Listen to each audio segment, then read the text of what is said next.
The year is 1283. A baby cries in the darkness. A girl. She's swaddled in linen and laid by the fire. Her mother does not smile. A daughter is another mouth to feed, another dowry to one day prepare. She will not go to school. She will not learn to read. She will grow in shadow beside her brothers, but not beside their freedom. By 7, she helps grind grain. By 9, she's mending clothes. By 12, she's preparing for marriage. Her name is Alice, and she is one of millions, nameless, faceless to history, but very real, very tired, very alive.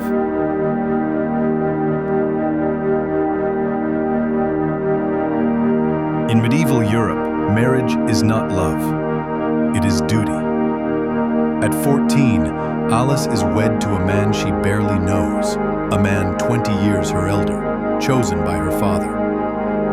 There is no white dress, no music, only a promise, a coin, and the priest's blessing. She becomes a wife, a worker, a vessel for children.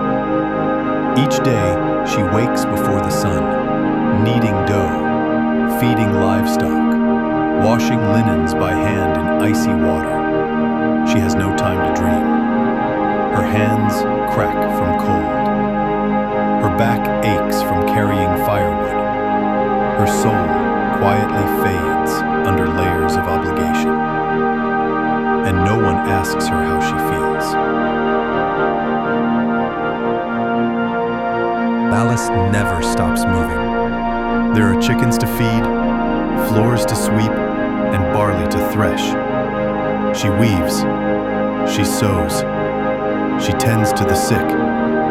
She walks miles to the market, her basket heavy with leeks and turnips. She cares for 6 children, a sick mother-in-law, and a husband who speaks little. And every evening, by candlelight, she scrubs her hands raw, only to begin again at dawn. There is no rest, only repetition, only expectation, only the slow turning of the seasons and the endless weight of duty.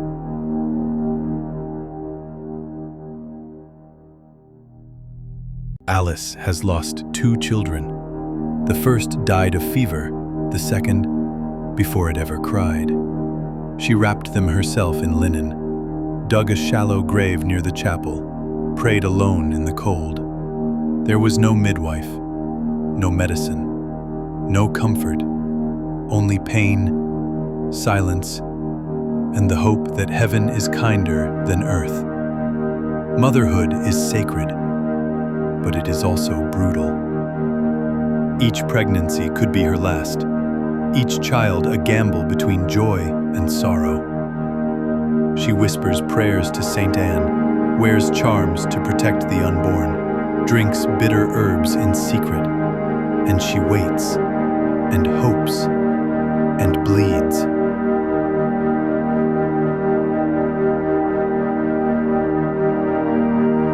Alice knows her place.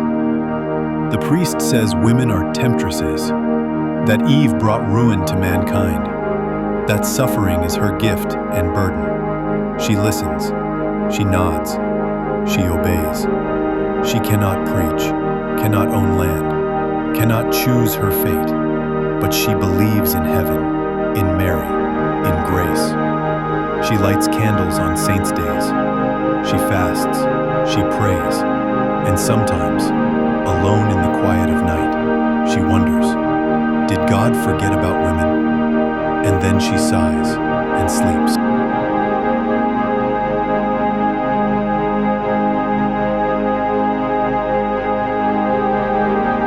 As years pass, Alice becomes the village's midwife. She's seen death. Now she helps bring life. She boils water, prepares herbs, holds hands, catches babies. She knows every scream, every risk, every silence. She teaches younger girls, tells them not to fear, but never to hope too loudly.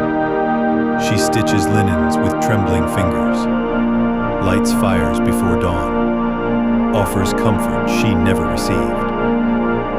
And sometimes, when the wind is just right, she sings, just for herself.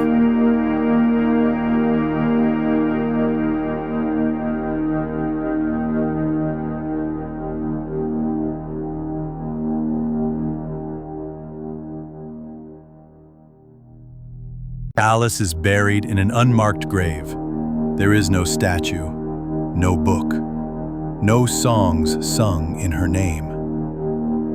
But she lived, and in her story, like so many others, is a reminder of quiet bravery, of unshakable endurance, of the invisible threads that hold history together. You may never read her name in a textbook, but tonight, you've remembered her.